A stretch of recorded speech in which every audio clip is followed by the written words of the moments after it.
Nesse vídeo eu vim compartilhar com vocês como foi a minha final de Bioquímica, que é uma matéria do segundo ano aqui na UNLP.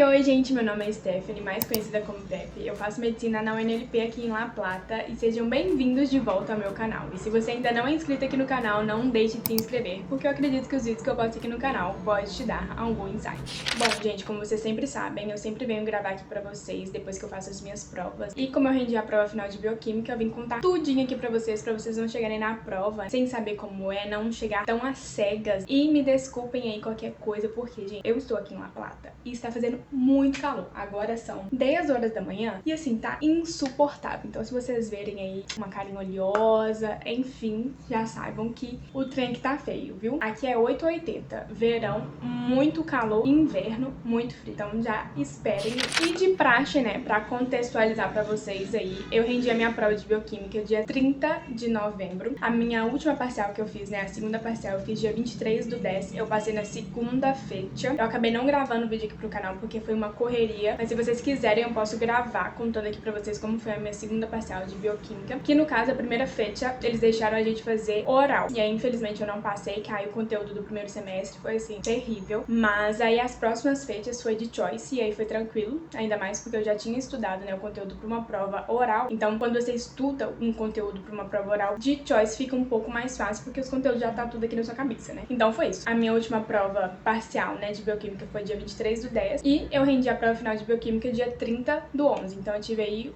um mês e poucos dias, né, pra eu me preparar pra essa prova. E assim, gente, eu gosto muito de falar aqui datas pra vocês se habituarem aí pra se organizar melhor quando forem a vez de vocês também, pra que vocês vejam que é possível sim fazer as finais do segundo ano no mesmo ano também, como eu fiz no primeiro ano, né, consegui fazer agora no segundo ano. Se vocês quiserem eu posso fazer um vídeo somente de organização de como render as finais, por isso que eu falo pra vocês deixarem aqui nos comentários pra ver se vocês estão gostando desses conteúdos mesmo, pra eu saber o que gravar pra vocês certinho, pra ver o que vai realmente ajudar vocês, sabe? Porque no segundo ano aumenta um pouco a quantidade de matérias, porque a gente tem Bioquímica, Físio, Psicologia Médica, Epidemiologia, e eu fiz uma optativa que foi História da Medicina. Mas vai ser conteúdo pra outro vídeo aí, se vocês quiserem, então deixa aqui nos comentários. Bora lá, sem mais delongas. Nossa, Deus, deu um close aqui na minha cara. Jesus amado, ainda mais nesse calor, gente, tá? Vocês vão ver eu falando aqui do calor nesse vídeo 1000 vezes. Mas bora lá contar pra vocês como foi a minha prova propriamente dita. Esse vídeo vai ser mais rapidinho mesmo, porque vai ser mais papum ali do que caiu pra mim, pra vocês terem uma ideia de como é a prova. Falando primeiramente da estrutura da prova. É parecido com as provas do primeiro ano, né? Não é como Fisiologia. Se você ainda não viu o vídeo de eu contando como foi a minha final de Fisiologia, eu vou deixar o link aqui na descrição desse vídeo pra vocês verem depois. A estrutura da prova de Bioquímica é como render uma prova oral mesmo. Não é parecido com Biologia porque não tem bolicha. Então os professores podem falar dos assuntos que eles quiserem lá, que eles têm mais afinidade, né? A única diferença é que tem professores que tem uma folhinha com 3 perguntas, e aí a sua prova é baseada nessas 3 perguntas. Então assim, pode ter assunto de PCR, pode ter assunto de diabetes, pode ter assunto de câncer. Então assim, pode ter 3 assuntos diferentes. E aí é aleatório, né? Eu escrevi aqui, eu vou pegar pra ficar mais fácil de eu falar pra você. E eu acho que eu vou prender meu cabelo também, porque está complicada a situação. Diz meu computador que está 27 graus. Acho que agora vai ficar um pouco melhor. E bom, bora lá para o que interessa. E bom, gente, a minha prova foi de manhã, começou 8h30, e eu demorei mais ou menos ali 1h30 pra ser chamada. E aí a primeira pergunta que ele me fez foi: me fala aí sobre a glucólise, como ela ocorre, todos os passos. E aí eu falei todas as reações, assim, de maneira geral. Aí ele falou assim: tá, ok, ótimo, agora me fala quais são as reações que estão reguladas. E aí eu comecei a falar, né, da glucoquinasa, exoquinasa, quais tecidos cada uma se encontravam, qual era a regulação alostérica delas, KM, a afinidade. E aí daí, gente, uma coisa que achei interessante, porque daí ele puxou pra enzimas, ele fez um gráfico, né, aquele gráfico da glucoquinasa com a exoquinasa. Eu vou tentar encontrar esse gráfico por aqui e coloco pra vocês. E aí ele mesmo desenhou e falou assim: olha, essa curva aqui é de qual e qual que é essa curva aqui. E aí pelo KM afinidade, né, você sabe distinguir ali, e aí tudo ok. E aí ele me perguntou qual que era esse gráfico, né, tipo, você tinha que falar que era uma hipérbole, que era um gráfico de Mitchell-Mendel, e explicar, né, o que tinha ali em cada R, e era basicamente isso que ele criou. E aí fechou essa regulação. Aí a gente foi pra outra, né, que é a da PFK1, a fosfofrutoquinasa 1. E né, gente, essa daí a gente tem que saber de qual é salteado. alosterato, sabe? A regulação alostérica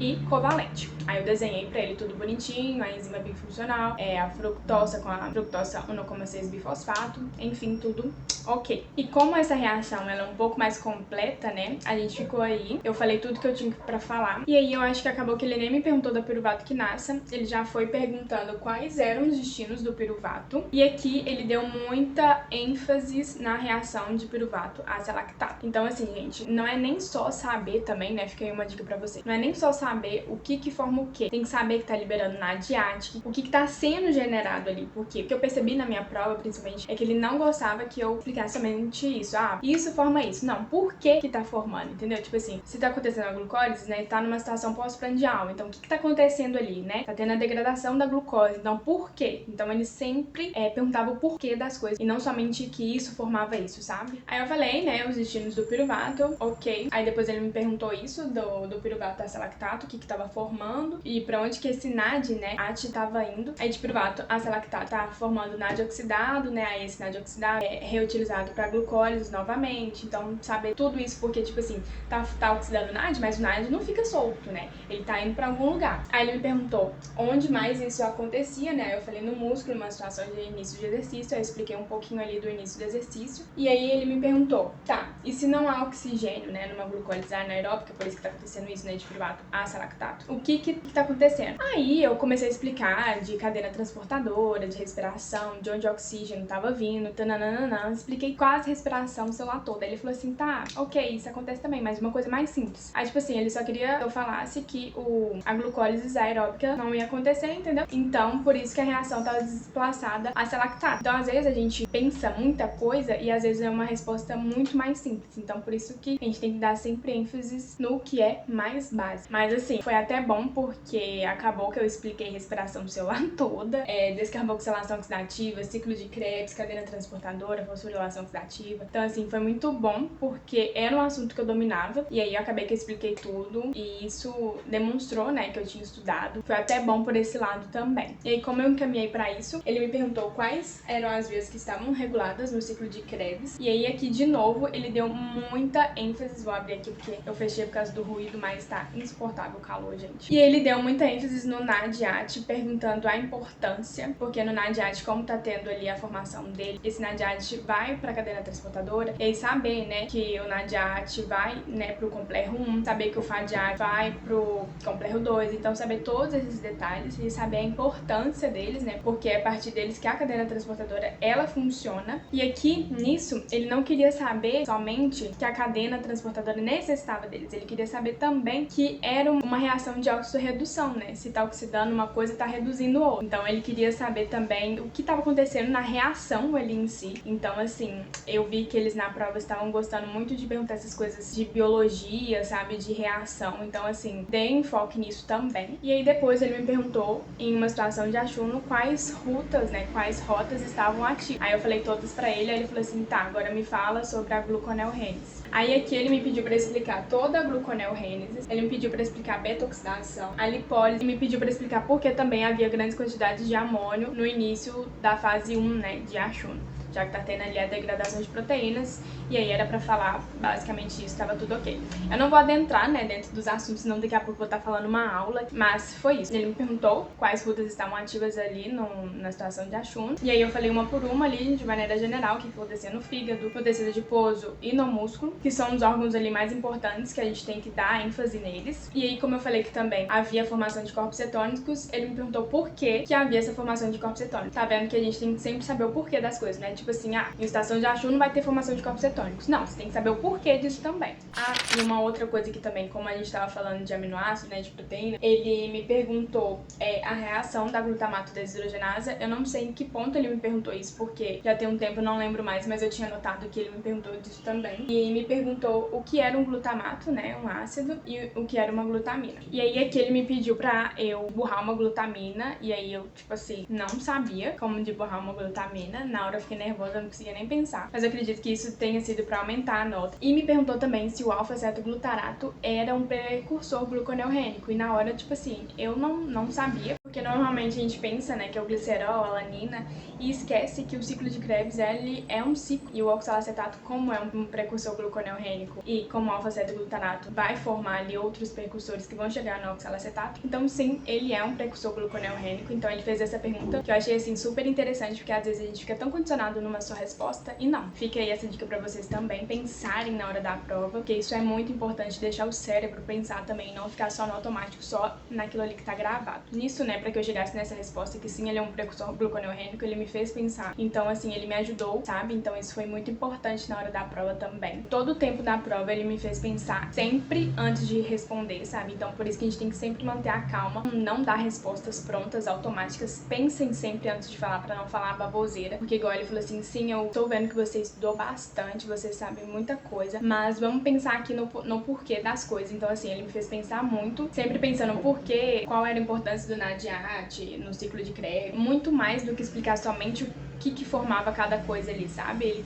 sempre queria uma definição ali de tudo, e é o certo realmente, né? Você tem que entender o que tá passando ali, né? O que tá acontecendo. E, gente, eu coloquei, né, uns temas aqui pontuais, mas assim, foi uma charla, né? Não foi assim, jogado, foi uma coisa desencadeando a outra. Igual quando eu falei aqui pra vocês, né, numa situação de Ashun, ele me perguntou a gluconeogênese toda, a lipólise toda, a beta-oxidação toda. Então, por isso que a minha prova foi um pouco mais larga, porque eu tive que desarrochar, né, todas essas rutas, né? Já comecei falando da glucólise, então assim, é bastante coisa. Minha prova deve ter durado ali uns 40 minutos, tanto que ele focou principalmente, né, nesse primeiro semestre. Depois eu fui perceber que ele me cobrou bastante coisa do primeiro semestre, tanto que eu queria jogar algumas coisas pra câncer, mas não ia, dava alguns exemplos jogando pra câncer, e ele sempre falava assim, não, vamos ficar aqui na situação de Ashun, né, não vamos pra lá não, porque às vezes eu falava que outra situação, o privado tava desplazado por lactata, aí eu queria falar, numa situação de câncer, a célula vai tá assim, assim, assada. Ele, não, tá, bora voltar pra cá. Tudo que eu podia agregar, eu agregava, sabe? Igual nessa situação aí, de dar um outro exemplo, eu dava pra ele ver que eu tinha estudado bastante, que eu tinha outros conhecimentos fora, né, do que a gente tava falando ali. Então, assim, tudo que você puder falar, também fale, observe ali o professor se ele te dá essa liberdade, porque ele vê que você estudou, né? Então, assim, é bom também, mas também não fale baboseiras, né, gente? Fala naquilo que dá pra você puxar. E tem tudo pra dar certo. E é isso, gente. Eu tentei falar o máximo de coisas que eu anotei, que eu lembrei aqui da minha prova. Eu vou gravar outro vídeo pra vocês também contando a minha organização, né, dessa minha prova de bioquímica. Eu tô tentando subir primeiramente esses vídeos aqui dos meus testemunhos, porque eu sei que vocês gostam de saber o que o professor tomou, né, e que ajuda vocês também. Como eu tô de férias, agora eu vou ter muito tempo pra gravar conteúdos pra vocês. Vai ter chuva aí de conteúdos, vocês vão ficar cansados de ver minha cara aqui no YouTube. Por isso que eu falo também pra vocês deixarem aqui nos comentários temas de vídeo que vocês querem ver também. Eu deixei uma caixinha no meu Instagram, eu vi que vocês querem muito vídeo sobre organização, então esperem e verás. Ative o sininho pra não perder nenhum vídeo aqui no canal. E é isso. Um beijo e até o próximo vídeo.